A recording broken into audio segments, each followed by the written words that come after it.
e não podia faltar uma live aí para a gente estar falando aí da análise mental. Afinal de contas, a vida do trader aí é basicamente 20% na técnica e 80% na psicologia, né? E você é o É. nosso mestre. Então, a ideia é trazer você aqui para dar umas dicas aí para o pessoal, como que a gente pode aí tá evoluindo dentro do mercado através aí dessa análise mental. É, esse termo é um termo utilizado, né, criado pelo Mark Douglas, isso muito tempo atrás, logo quando ele começou a escrever o livro O Trader Disciplinado, né, que inclusive o prefácio é do Ogro aqui no Brasil, né, um livro que eu acabei trazendo para o Brasil, publicando aqui, tem meu prefácio também, mas análise mental é o fundamento do trader.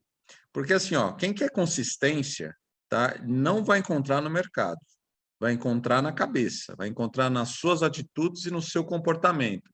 Então, entender tudo que você acaba realizando no mercado, as suas atitudes, reflete o quanto você tem aí de energia positiva, energia negativa, o quanto você está fazendo uma análise dos seus pensamentos, do seu comportamento antes de entrar, né? Por isso que faz muito sentido, né, a disciplina, entender medo, hesitação, essa coisa toda, e saber a técnica, né? Obviamente que a técnica você tem que saber, mas se você não se conhece o mínimo para poder agir, vai ser muito mais difícil, né? Então, super recomendo. E GG, conta pra gente, como é que você chegou a estudar, né, essa parte aí, Mark Douglas, essa parte aí mais da psicologia aplicada para o mercado? Que eu imagino, você chegou, estava operando um dia, pensou, bom, acho que só a técnica, só as estatísticas não vão me ajudar muito. E aí, como que foi para você chegar nisso? Cara, demorei 2 anos, né, para chegar nessa conclusão. E a minha história, ela não é. E aqui não é, pô, eu tô querendo me comparar a Mark Douglas, ou ao Ogro, ou qualquer outro, né? Mas foi por uma necessidade, saber o que está acontecendo, que eu não consigo evoluir, as porradas que eu estou tomando, e eu tenho que entender alguma coisa está acontecendo de errado aqui comigo. As minhas atitudes, a maneira que eu estou vendo o mercado, as minhas crenças estão diferentes, são diferentes para a realidade do mercado, né?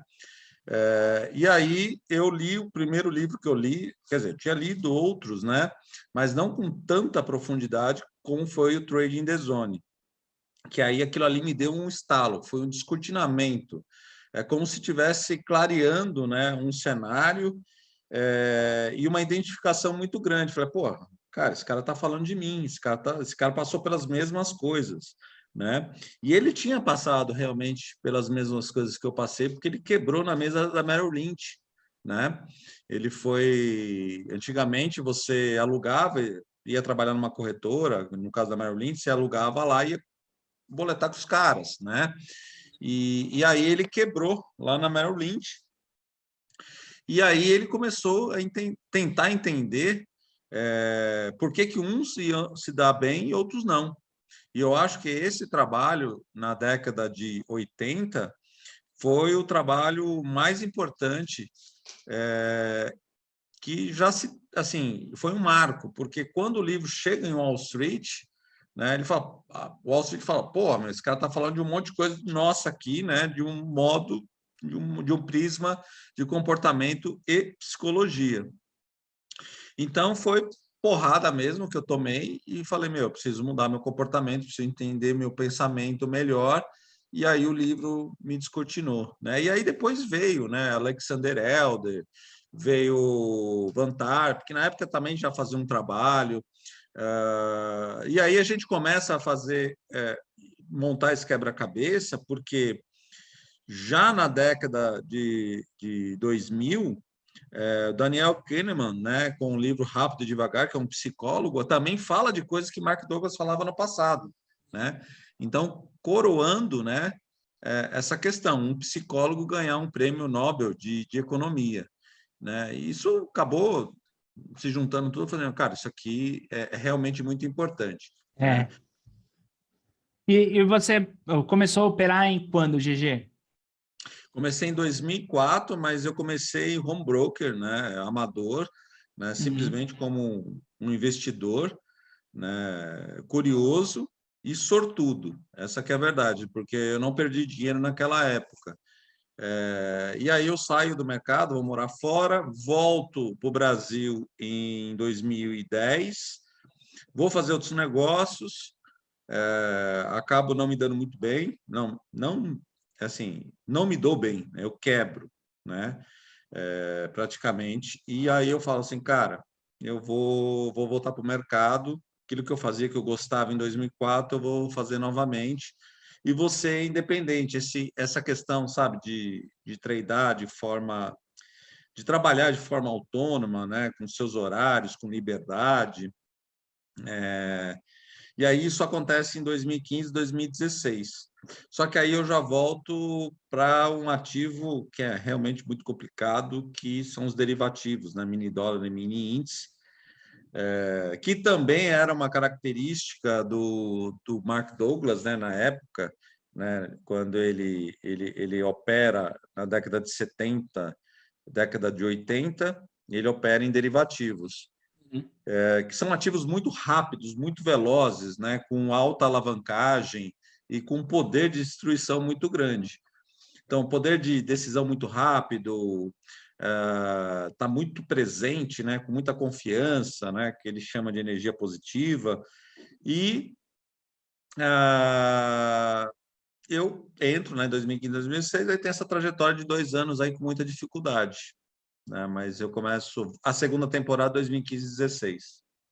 E aí, antes, então você operava mais mercado de ações, né? Ações à vista. E aí você operava day trade assim ou mais swing trade? Operava day trade porque eu gostava do day trade, inclusive bom dinheiro que eu ganhei, né? Eu sempre falo aí, o pessoal que me conhece sabe dessa história, e eu coloco isso de forma muito transparente. Eu fui para fazer um day trade alavancado. As alavancagens também não eram tão grandes no passado quanto é hoje. Numa ação que era Globocabo, chamada Plim 4, né? Quem é dessa época aí deve lembrar. Eu entrei alavancadaço, entendeu? Para sair no mesmo dia. E aí não deu, né, cara? Falei, pô, eu vou realizar o prejuízo e aquela primeira cagada que a gente costuma fazer, né? Eu não estopei. Eu quis levar essa operação, fui recolhendo dinheiro, nem tinha aquela grana, fui recolhendo dinheiro da família para fazer no day 3, né? Para suportar a margem. Podia ter dado muito errado, né? E ter quebrado, né? Além do GG, alguns familiares, mas deu muito certo, cara. Foi pura sorte, entendeu? Foi um negócio assim, que no D3 ela explodiu, era um mico, né? Eu nem lembro se tinha fundamento, eu só sei que foi loucura, tá? Era para eu ter estopado num dia, ter assumido prejuízo e tchau, né? Porque eu não tinha o capital e a gente não pode arriscar mais do que a gente tem, né? A gente tem que É ter o quê? complicado. Gerenciamento de risco, cálculo daquilo que a gente pode fazer. Então, quer dizer, eu era simplesmente um amador, né? Que acabou dando certo, beleza. E talvez seja isso que tenha também me falado assim, cara, segue por esse caminho aqui e tal. Não tive oportunidade logo em seguida que eu saí do Brasil, mas quando eu volto já em derivativos, porque eu já tinha ouvido falar do mini dólar e mini índice, né? E os caras falavam que era uma delícia operar esse negócio, né? Como uma droga mesmo, né? Assim, tipo assim, você vai ficar É, viciado nesse negócio. Os caras são viciados nesse negócio, né? é uma droga mesmo. E É, eu lembro que você já contou, você chegou a morar na Europa, né? não, eu morei na África e morei na Ah, Europa, mas a Europa foi mais como base de passagem, né? entendi, entendi. Na E África você morou Brasil, né? aonde? Portugal. Não, Não, na África não, e em Angola. em Angola. É, Caramba. e na Europa e em Portugal. E aí, lá, por exemplo, você não via o mercado lá de repente, vou investir por aqui, Não, não pensou nisso? não pensei porque a minha atividade era muito intensa como vice-presidente de uma companhia, cuidava de 3.000 funcionários, né? Uma empresa com faturamento razoável, bem razoável, inclusive, né? E dependia muito de mim, né? Então, Entendi, assim, não tinha nem espaço para olhar, né?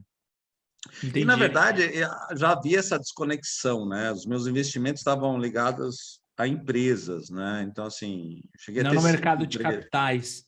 Não era mercado de capital, era um mercado realmente de empreendedorismo, de criar empresas, né? Então, cheguei a ter 5 empresas ao mesmo tempo, né? Então, além da sociedade com um grupo, né? Então, assim, não tinha espaço para isso, né? É, Mas aí não dá. depois que eu volto para o Brasil, quebro, então aí eu fico, bom, agora eu vou fazer o quê? Então, vou fazer aquele negócio que eu gostava pra caramba lá em 2004. Em 2004, você usava gráfico também para operar? Usava do home broker, né? Aquele Então era gráfico bem ruim é, assim, né? bem simplesinho. Acho até que não mudou muito até hoje, né? Não sei se a plataforma, mas era bem simples. Eu operava pelo Bradesco e era bem tranquilo, assim, bem simples, né? Tudo estava começando, né? Na verdade, para as pessoas físicas, né? Porque se a gente pegar até o ano 2000, 98, né? Era muito poucas pessoas físicas que operavam, né? Estava muito restrito ao mercado financeiro, às pessoas que Uhum. eram no mercado ou ligadas a ela de alguma maneira, parentes, amigos, né? É, era bem Eu lembro que o restrito. meu primeiro contato com a bolsa foi por causa de uma van da Bovespa que parou lá no Mackenzie, onde eu estudei, né? Ah, que legal. Eu Para falar estudava de no bolsa de Mackenzie valor. também. Ah, então, Mackenzie é sempre gente boa. Agora meu filho estuda lá, cara, Ah, impressionante. então, mais um gente boa aí, ó. Mais um, sempre. Pô, que show.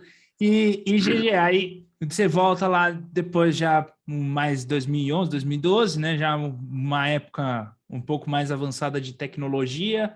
Aí já tem, Aí eu em 2015, 2016, né? Aí eu já tenho Profit, né? Aí aí já hoje. tem Profit, aí já tem tudo isso aí. E aí nisso que você voltou também fazendo aí análise técnica.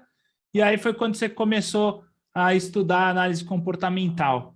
Não, aí eu comecei em 2018, né? De 2016, vamos colocar como marco, até 2018, foi só conhecer um pouco de gráfico, conhecer o fluxo de ordens, né? Então, a minha passagem pela análise técnica ela é rápida, inclusive. Né? Meu primeiro curso, inclusive, foi nuvens de Shimoku, né? Uma técnica Caramba. japonesa em cima de Uhum. gráfico.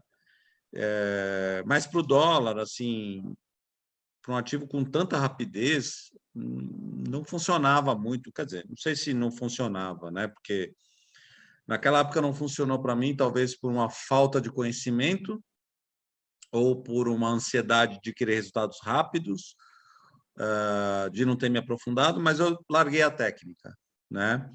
E aí acabei caindo no fluxo de ordens e acabei me especializando um pouco mais nessa técnica, que também não adiantou tanto, né?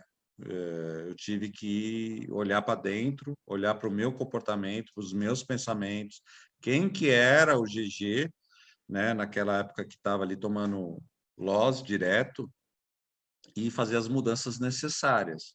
Porque assim, ó, para quem quer ser trader, tá?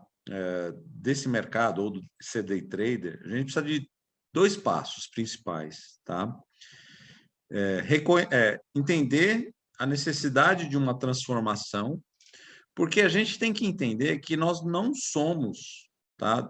Desde que a gente é formado dentro da nossa sociedade, nós não temos uma cabeça preparada para ser day traders, especuladores, mercado financeiro, perda dia, ganho, né? Essa volatilidade que acontece com o nosso financeiro.